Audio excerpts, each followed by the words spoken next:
Well, just to give her the opportunity, really, Charlotte, to round up all the evidence that the police have gathered in their, 2-year investigation now, and all the evidence that the coroner has heard over the past week and a bit. She will have the opportunity to do that this morning, after which we understand the coroner will adjourn the inquest for the rest of the day, and she will then gather her thoughts and probably come to her conclusions tomorrow morning. Of course, there's been so much detail given over the past week and a half in terms of Mr. Williams' private life, his professional life as well. We've heard all sorts of details about his private life, the fact that £20,000 worth of women's clothes were found in his apartment. He appeared to have somewhat of an interest in transvestites. He'd apparently visited bondage websites as well, but all that was put forward to the court, and then friends and family all said that they didn't believe he was a cross-dresser. They thought there were very rational reasons why he had those women's clothes. They perhaps were gifts for other people.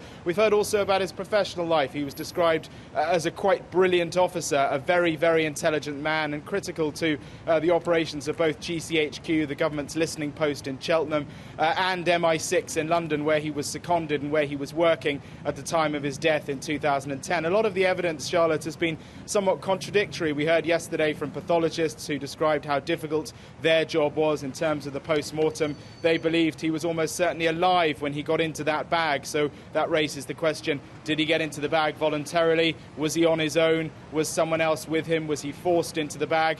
And yet on Friday last week we heard from some experts in escapology who said that they believed he might not have been alive when he got into the bag. So some really difficult evidence for the coroner to gather together in terms of her thoughts when she comes to that conclusion that she expects to with her verdict tomorrow. But I have to say, from where we are at the moment, it's pretty difficult to work out what conclusion she might come to, simply because there has been so much different and contradictory evidence. One thing that I think is interesting and has become increasingly clear over the past week and a half is the police investigation. That, don't forget, remains open. And consistently they've said that they believe they might still get a breakthrough. We heard yesterday from a forensic scientist who said almost in passing that there was still one bit of crucial DNA that they were working on. There was a green cloth found in the kitchen way back in 2010. And even now they're still working on that green cloth to try and find out whether there might be any DNA on it which might lead them in any particular direction. As she said yesterday, she has real hope that perhaps in the next few weeks, that was the phrase she used, in the next few weeks they might come to a breakthrough. So we've got parallel investigations really. We've got the inquest going on now. That will come to a conclusion tomorrow. But equally, this police investigation goes on. If we expected that this inquest was wrapping up now and coming to a conclusion, which is certainly what we were led to believe, that's not the case. The officer in charge of the investigation into his death has been reappearing in front of the inquest this morning and asked some pretty direct questions about whether or not she was aware of certain belongings as part of Mr. Williams' work contents at his office at MI6 in London. Specifically 9 memory sticks and a bag, a North Face holdall, very similar to the one in which he was found dead.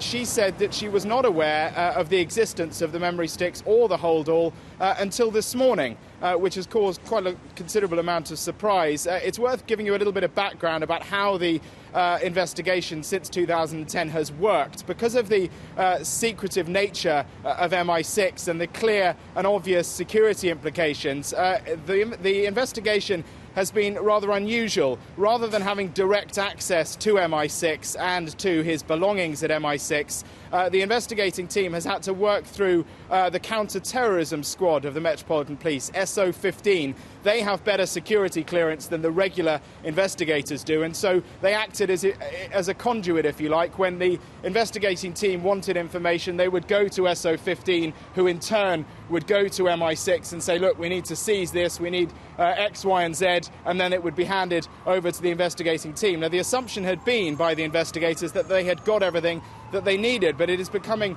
increasingly clear now that that was not the case. These memory sticks were not handed over.